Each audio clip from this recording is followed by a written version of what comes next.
Dobré ráno, zátiší Pikin! Dobré ránko, Sandy. Podívej! Radou zátiší Pikin! Co se děje?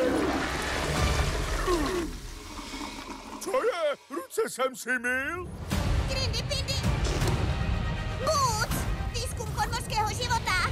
Oh! Všichni, které jsem kdy měl rád, jsou pryč. Musíme zachránit naše přátele! Pojď, SpongeBobe! Jdeme spolu!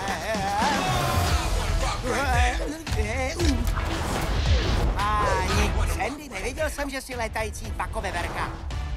Mám z toho plandavou kůži na rukách. Tomu říkám proplesk. Drž se!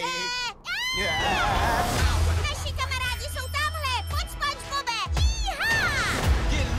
Ta zrůda nás chce naklonovat a prodávat dětem!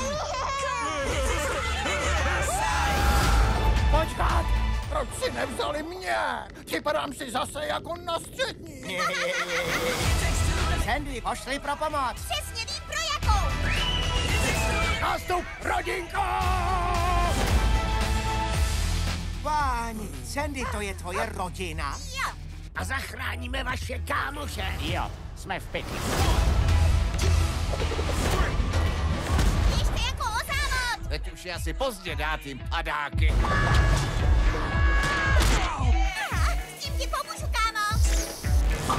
9 z 10 mořských hub dává přednost hydratačnímu postřiku od Sandy. Upozornění, postřik může způsobit mistrování u grilu, poréznost a chronický optimismus. Určeno jedině pro houby. It takes two to make a thing